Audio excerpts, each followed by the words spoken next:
Hey everybody, it's Ron from Pick Dawgz, and this is Ron's Rundown. We're going to go over the MLB games scheduled for Friday, May 16th, 2025. Now, if you like this video, make sure to hit that thumbs up button and subscribe. Put your baseball picks in the comments section below. And if you're looking for my best bets, including my daily rundown best bet in Major League Baseball, you can find those at the Premium Picks tab at pickdawgz.com. There's also a link in the description. Alrighty, here we go. Here are the games for Friday, Major League Baseball. First up, we've got one of many rivalry series in Major League Baseball this weekend. This one, the Chicago White Sox and the Chicago Cubs. It's going to be 2:20 Eastern at Wrigley Field. Shane Smith and Cade Horton are the projected starters. Now, Cade Horton struggled a bit in his Major League debut, but he is the #2 prospect in this Cubs organization. He's got a lot of upside to his game, great velocity on his fastball, good strikeout stuff. And, he faced a really tough lineup in that Major League debut against the New York Mets. It was, a Mets team going into that game. I mean, great numbers against right-handed pitching overall this season. So I think Cade Horton puts together a much better start in this game, and I think he gets some run support. Shane Smith's been excellent. His expected ERA, though, is in the mid-threes. I do expect a bit of regression going forward, and then you get to that White Sox bullpen, which I still believe is one of the weaker ones in Major League Baseball. I think you got to give credit to Shane Smith. He's been the best option in this White Sox rotation. But I don't think his offense backs him up, and I think the Cubs find a way to win this game and cover the run line. So while the White Sox are playing better baseball as of late, I'm going to roll the Cubs in this one, lay the 1.5 runs. Next up, the Battle of Ohio between the Cleveland Guardians and the Cincinnati Reds. We got Tanner Bybee and Brady Singer as the projected starters.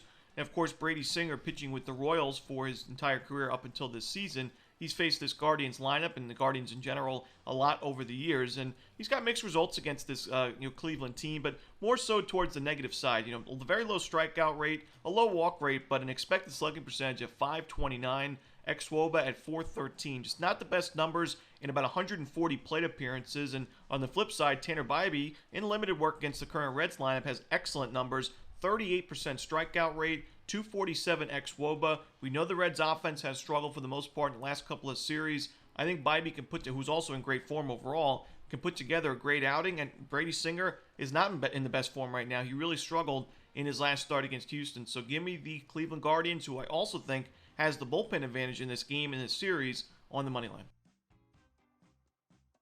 Next up, the Pittsburgh Pirates and the Philadelphia Phillies. We got Andrew Heaney and Ranger Suarez, pair of lefties on the mound in this one.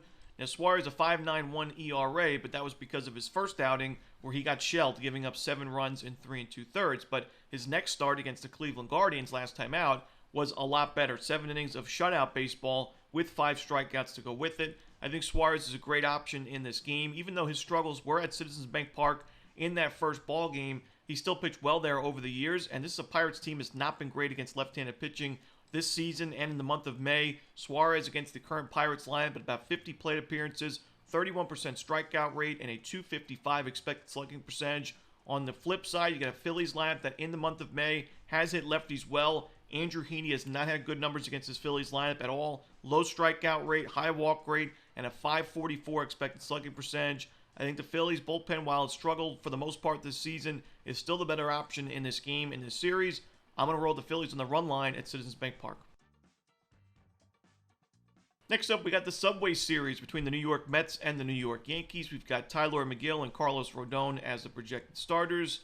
Now, I think Rodon's in better form compared to Tyler McGill. Even though Rodon's last start against the A's gave up a couple of home runs and 4 earned runs, he also didn't walk a single batter, had 10 strikeouts. He's really missing a lot of bats as of late and overall this season. 67 strikeouts in 54 2/3.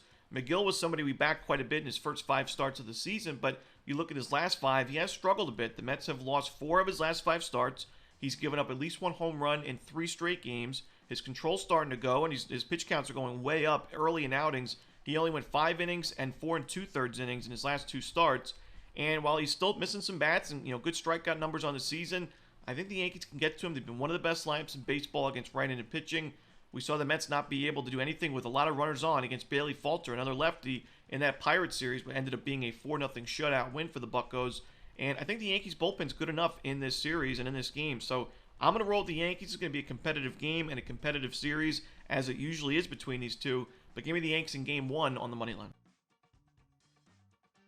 Next up, we got the Washington Nationals and the Baltimore Orioles. Mackenzie Gore and Kyle Gibson are the starters. For me, this is a lopsided pitching matchup. I know Mackenzie Gore's not been as good on the road as he's been at Nationals Park, but he's still, a left-handed pitcher facing an Orioles team. It's been dreadful against lefties. He faced the Orioles already this season on April 24th, had a quality start with 6 innings of 2-run ball with 8 strikeouts, and while the Nationals didn't back him up in that game, they lost 2-1. I think they will against Kyle Gibson. He's really struggled this season with an ERA above 13 through his first 3 outings. His first start, we saw him give up the 5 home runs. His second outing, he was a little bit better, but still 3 runs in 4 innings is not going to get it done. And then that last game against the Angels, 4 innings, 7 hits, 5 runs, a homer, 3 walks to go with it. He's just not in good form right now. I've got to roll the Nationals in this one at a decent price on the money line. Next up, we've got the Detroit Tigers taking on the Toronto Blue Jays. We got Jack Flaherty and Bowden Francis as the projected starters. I mentioned I do think the Tigers are a little bit overvalued right now. Not because they're a bad team, and in fact, I think A.J. Hinch is one of the best, if not the best managers in baseball currently, but I just don't think they're as good as their current record. And you look at Jack Flaherty, he's really struggling right now. The Tigers, even though they have the best record in the American League, they've lost a lot of his games, majority of them, 5 straight including, and when you look at his last game against the Rangers, a team that was not doing much offensively going into that game, hit 4 home runs and 5 earned runs and 10-3 blowout loss. So the Tigers have lost his last 6 starts. Bowden Francis coming off a bounce-back outing where he went into the 7th inning against the Mariners, a team that's also been great against righties. 6 2/3, 3 runs, a quality start. It was a 6-3 win for the Blue Jays in the end. I think that he's the better option right now, and I think that the Blue Jays can get to Flaherty for a few runs. I think the Blue Jays bullpen's good enough to win this game. I'm going to take the Blue Jays at a solid price. Because of the Tigers' win-loss record on paper, we can get a decent price on the other side. Next up, we've got the Atlanta Braves taking on the Boston Red Sox. 2 of the best lefties in baseball going at it. Chris Sale and Garrett Crochet. You got the defending Cy Young winner in the National League in Sale, and a potential Cy Young winner this year in the American League in Garrett Crochet, who's off to a great start. Now, he had his struggles a little bit, in his first couple of games at Fenway Park. Some unearned runs given up as well, but his last start against the Twins at Fenway was 5 innings of 1-run ball, 6 strikeouts to go with it. I think Crochet is the better option right now in terms of the form that he's in. Chris Sale gave up 8 base hits to the Pittsburgh Pirates of all teams and ended up losing that game as a really big favorite. And I've just not been impressed with the Braves' offense right now, especially against left-handed pitching. I thought that they had a lot of big opportunities, even though they were able to pick up some wins against the Reds and the Nationals. I thought they had opportunities to score a ton of runs in those games and in those series, and they really weren't able to do so. Those wins that they got, they were small ball victories, rallies late, extra innings, but I don't think it's going to be the case at Fenway Park. I think the offense is going to have to wake up, and I don't think it does right away against Crochet and a solid Red Sox bullpen. So give me Boston on the money line at Fenway Park. Next up, we got the Tampa Bay Rays taking on the Miami Marlins. We got Taj Bradley and Max Meyer as the starters. Right now I just can't trust Max Meyer in this game. He had a couple of great outings to start the season. Looked like one of the best options in this Marlins rotation. I still think he can be that guy, and he's been a lot better at Lone Depot. But his last 3 starts, the walks have piled up, the 5 home runs have piled up in those last 3, 5+ runs in each of those starts. The strikeout numbers have been inconsistent. I just can't get there with the Marlins in this game. This is a Marlins team I think has been a lot better than expected this year, a team that we're going to find value with throughout the season. But in this game, I think Bradley's the much better option to start this game. I think the Rays are the better bullpen, so I'm going to roll Tampa Bay on the money line on the road. Next up, we've got the St. Louis Cardinals taking on the Kansas City Royals. We've got Andre Pallante and Cole Reagans as the projected starters. I think from a value perspective, the Cardinals are the play in this game. You've got Andre Pallante, who's coming off a bounce-back outing against the Nationals. 7 1/3 innings, 2 runs, 7 strikeouts, one of his best starts of the season. The key for me, no walks. That's been the issue throughout his career, is the free passes. He had 4 of them in the previous outing against the Mets. If Pallante can limit the walks in this game and going forward, he'll be a great option in this Cardinals rotation because he keeps the ball on the ground. He can limit sharp contact, and if he can miss bats like he had in the 7 strikeouts in that last game, he'll be a good option. The Cardinals have won 3 of his last 4 starts. St. Louis in general, as of late, the last few series, really competitive baseball. They had the big win streak. They took the series against the Phillies. And, they've got actually solid numbers against Cole Reagans. Very small sample size, but they've made some sharp contact against him. I don't think this Royals offense is anywhere near as strong in 2025 as it was in 24. I'm going to roll the Cardinals in this game at a really good price on the money line. Next up, we've got the Houston Astros taking on the Texas Rangers. Lance McCullers and Nathan Eovaldi are the starters. We had the Cincinnati Reds team total over in the full game of over the Astros on May 10th as our best bet, and they scored 10 runs in the first inning. Lance McCullers really struggled with his control, and it makes sense. I mean, that was only his second start since 2022 at the major league level. He's battled injuries over the years, and I think he can be a good option for the Astros, but right now I just can't trust him because he's already had control issues throughout his career, but especially coming off the injuries and only pitching 4 innings since he returned against Nathan Eovaldi, who's been an AL Cy Young candidate so far this season. He's been one of the best pitchers in baseball. He's in great form. I just think that the Rangers win this game and cover the run line. McCullers could bounce back, and he's got good strikeout stuff. He's got a lot of upside to his game, but he could also walk the first 5 batters of the game, and I wouldn't be shocked. His control is the big key, and he's too volatile for me, especially with Eovaldi on the other side, who has been a pretty good best bet as a starting pitcher so far. So give me the Rangers in this one, laying the 1.5 runs. Next up, we got the Minnesota Twins and the Milwaukee Brewers. We got Joe Ryan and Chad Patrick as the projected starters.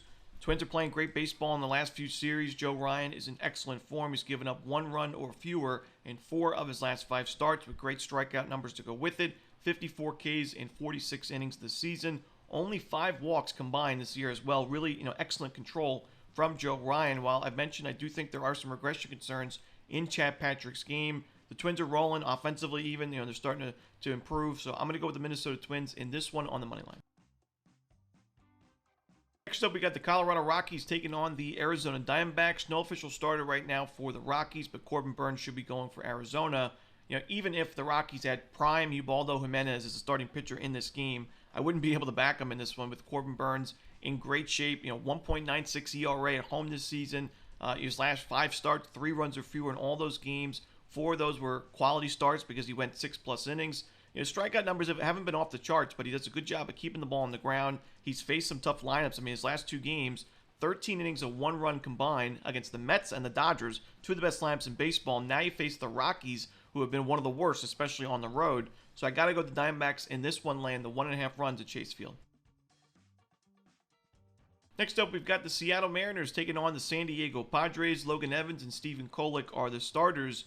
I got to go with the under in this game. You got a Mariners team that really caught fire offensively towards the middle to end of April, but in May so far has not been the best against lefties or righties. And then you got the Padres, who've been pretty inconsistent offensively themselves. You're at a pitcher-friendly ballpark at Petco. You got 2 good bullpens. Stephen Kolek hasn't given up a run in his first 2 games, and while Logan Evans has struggled, I think he'd be good enough to keep this game under the total in the end. So I'm going to roll with the under in Mariners-Padres.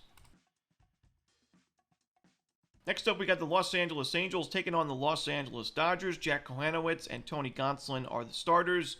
Kohanowitz has not been the best this season. He's been a little bit better as of late, but I don't think he gets the run support. I don't think he gets the bullpen support in this game for the Angels to be able to compete to cover a run line or, especially win it outright. Kohanowitz on the road, 0-3 with a 6.33 ERA. Dodgers should be able to get to him for a few runs early, add a few runs on the Angels bullpen, and then Tony Gonsolin's in great form in his first few games of this season. So it may be square, but I'm going to roll the Dodgers, lay the 1.5 runs at Dodger Stadium. Next up, we got the Athletics and the Giants. We've got J.P. Sears and Logan Webb as the starters.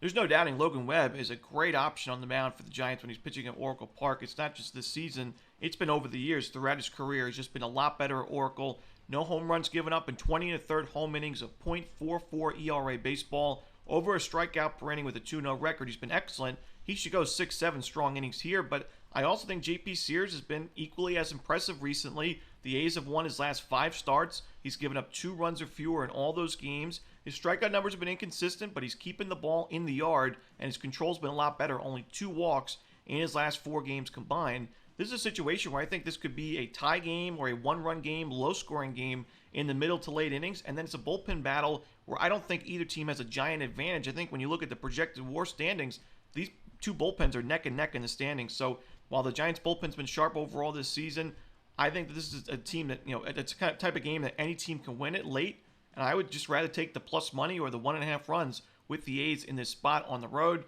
Give me the A's in this one. And that's it. Those are the games for Friday in baseball. Hope you enjoyed this video. Again, if you're looking for my best bets, you can find those at Pick Dawgz Premium, and there is a link in the description. As always, this is Romanelli. Good luck.